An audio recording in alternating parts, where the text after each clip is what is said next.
देवप्रयाग, भागीरथी और अलकनंदा का संगम। दोस्तों, यह भूमि है भगवान राम के तर्पण की, श्रवण कुमार के बलिदान की।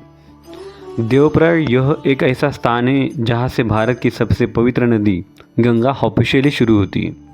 तो माँ गंगा की प्रमुख दो धाराएं हैं, एक अलकनंदा और दूसरी है भागीरथी।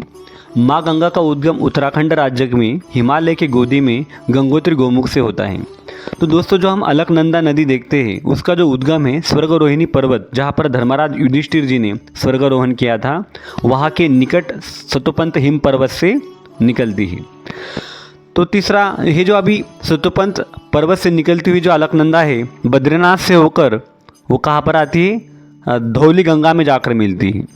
तो विष्णु प्रयाग धौली गंगा और अलकनंदा नदी का संगम है और इसी स्थान पर नारद मुनि जी ने तपस्या की थी, इसलिए भगवान विष्णु जी ने इन्हें दर्शन दिए, इसलिए इसी स्थान को विष्णु प्रयाग कहा जाता है। विष्णु प्रयाग के पास ही चार धाम में से एक भगवान बद्रीनाथ है और यह मंदिर जोशीमठ के गांव में स्थित है, गांव के पास में स्थित है। धौली गंगा का उद्गम धौली पर्वत से होता है। तो धौली पर्वत से होकर धौली गंगा आती है और अलकनंदा सतोपंत हिम ग्लेशियर से आती है और दोनों क्या होते हैं? विष्णु प्रयाग में जाकर मिलते हैं और उसी आगे जाकर अलकनंदा कहा जाता है। अभी दोस्तों, अभी जो अलकनंदा विष्णु प्रयाग से बहकर आ रही है वो नंद प्रयाग में जाकर मिलती है, जहाँ पर नंदाकिनी और अलकनंदा नदी का संगम है। तो नंदाकिनी नदी त्रिशूल पर्वत से निकलती है, तो इसे नंद प्रयाग भी कहा जाता है क्योंकि भगवान विष्णु के पिताजी नंद बाबा जी ने पिछले जन्म में यहाँ पर तपस्या की थी, इसलिए इसे नंद प्रयाग कहते हैं। तो जो त्रिशूल पर्वत से निकलती हुई जो नंदाकिनी नदी होती है और विष्णु प्रयाग से आने वाली जो अलकनंदा होती है वो नंद प्रयाग में जाकर, ये दोनों नदियाँ नंद प्रयाग में जाकर मिलती है, उसे आगे जाकर क्या कहते हैं? अलकनंदा नदी कहा जाता है। अभी दोस्तों जो तीसरा प्रयाग है उसे कर्ण प्रयाग कहते हैं। यहाँ पर जो पिंडर नदी है, पिंडर पर्वत से निकलती है और नंद प्रयाग से आने वाले अलकनंदा, इन दोनों का संगम है, इसलिए इसे कहते हैं कर्ण प्रयाग।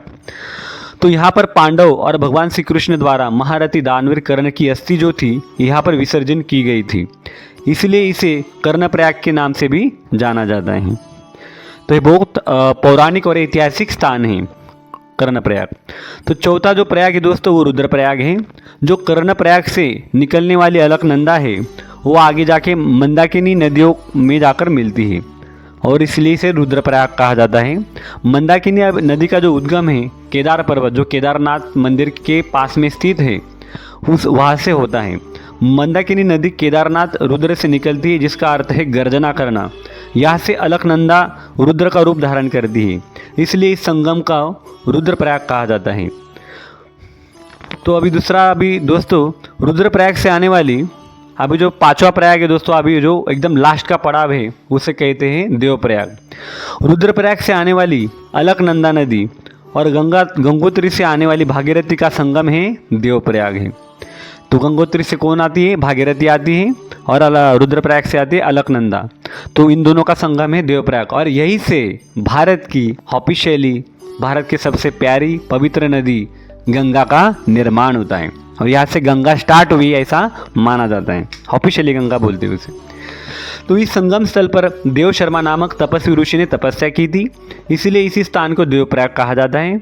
रावण का वध करने के बाद भगवान राम पर ब्रह्म हत्या का पाप लग गया था, तब भगवान राम जी, लक्ष्मण जी और माता सीता जी ने देवप्रयाग में स्नान किया और स्वयं को ब्रह्म हत्या के पाप से मुक्त कर लिया। बाद में वर्णन मिलता है कि महाराज दशरथ का तर्पण भी भगवान श्री राम जी ने इसी स्थान पर किया था।